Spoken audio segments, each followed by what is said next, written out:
Опа! Днес трябва да зареждаме батерията.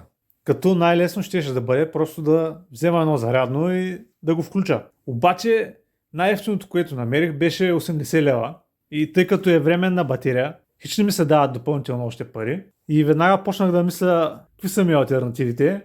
И аз имам едно такова зарядно за акумулатор за кола, което имам отпреди. Обаче то може да зарежда на 12 волта. А нашата батерия е 36. Тя е 36, обаче се състои от 3 12 волтови акумулатора. Така че нека да видим как ще може да ги зареждаме с това зарядно. Ето ги трите акумулаторчета.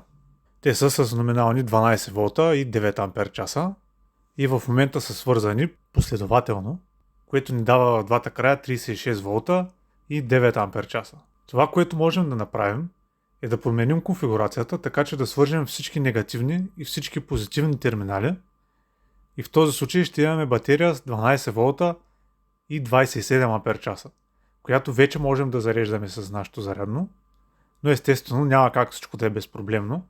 Не можем да имаме и двете конфигурации едновременно, понеже така се образуват множество възможности за къси съединения.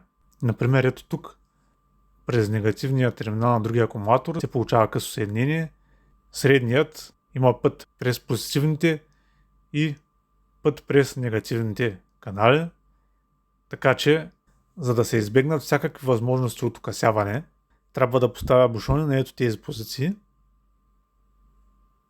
а самото превключване на конфигурациите ще бъде по възможно най-простия начин с копченца. Ангажирах малко 3D принтера да ми помогне.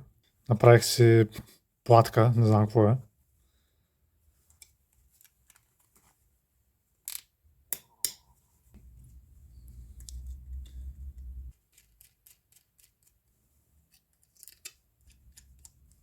Сега трябва да ги свържа тук.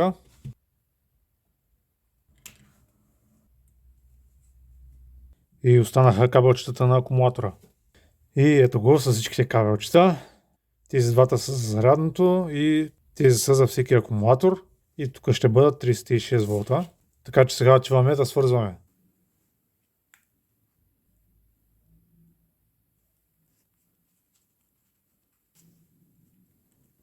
И тези мъничките сега ще ги запоя.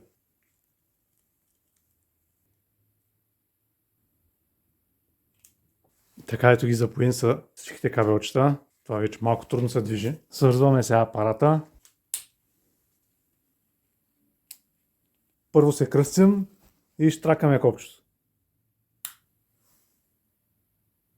И имаме 36 волта, 37. Тук веднага ми прави впечатление нещо, което ми е обегнало. Копчето има лампичка, което не е много добре, защото винаги когато акумулатора е свързан в режим на 36 волта, тази лампичка ще свети и съответно ще консумира ток. Но за сега няма да се тревожа толкова за това, тъй като си е временна батерия. Та сега да пробваме да заредим.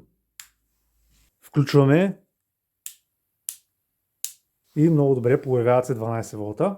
Това зарядно, тук така дали ще влезе.